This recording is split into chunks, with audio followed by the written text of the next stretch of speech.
Hello बच्चों, तो आओ प्रश्न को देखते हैं। उस बिंदु के निर्देशांक ज्ञात करें जो बिंदुओं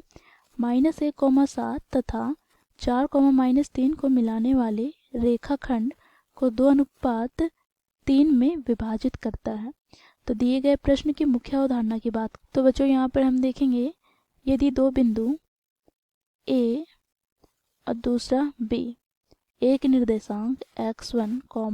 y1 तथा बी के निर्देशांक x2, y2,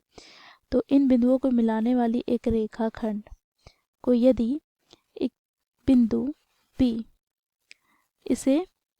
m1 m2 अनुपात में विभाजित करती है,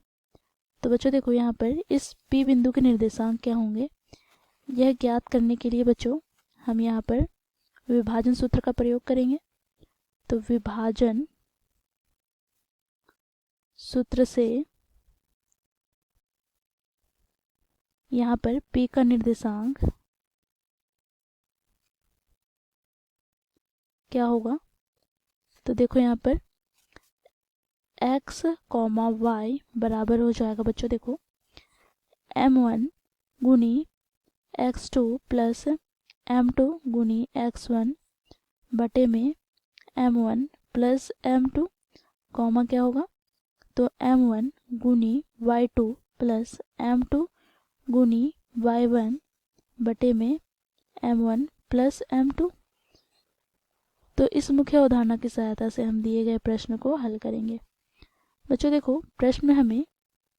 बिंदु A और बिंदु B क्या दे रखे हैं, तो -1,7, तो हम यहाँ पर ले लेते हैं, देखो -1,7 और बिंदु B क्या है, तो देखो यहाँ पर 4, -3 और यहाँ पर बच्चों देखो इसे 2:3 में विभाजित करता है, अर्थात यहाँ पर m1 अगर 2 हो जाए तो m2 यहाँ पर 3 हो जाएगा। तो यहाँ पर हम लिखेंगे प्रश्नानुसार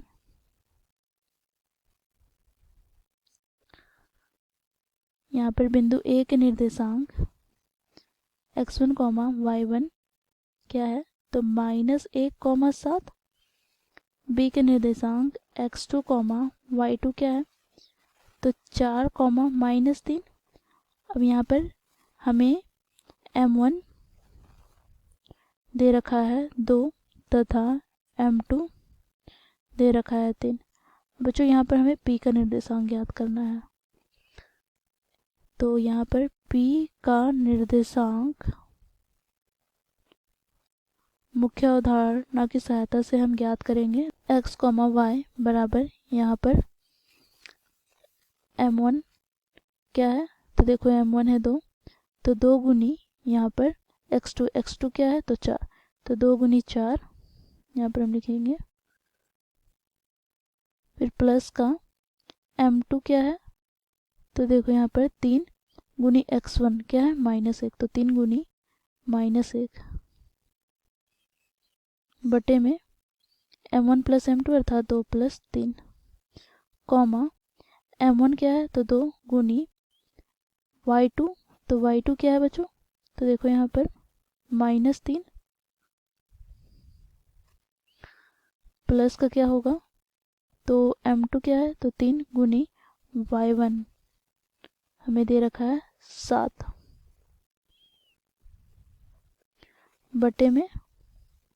2 प्लस 3। बच्चों इसे अब हम सरल कर लेते हैं, तो यहाँ से हमें प्राप्त हो जाएगा 4 दूनी 8 -3 बटे में 5, कॉमा यहाँ पर -6 प्लस 7 21 बटे में यहाँ पर 5। अब बच्चों देखो यहाँ पर 8 में 3 घटाएंगे तो 5 बटे में 5,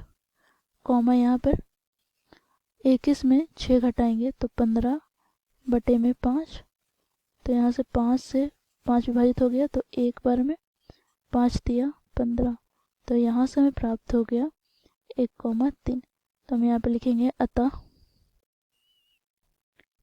P का निर्देशांक x, y हमें प्राप्त हो गया क्या, 1,3। तो इस प्रकार बच्चों हम लोग मुख्य अवधारणा की सहायता से p का निर्देशांक ज्ञात कर लिए 1,3।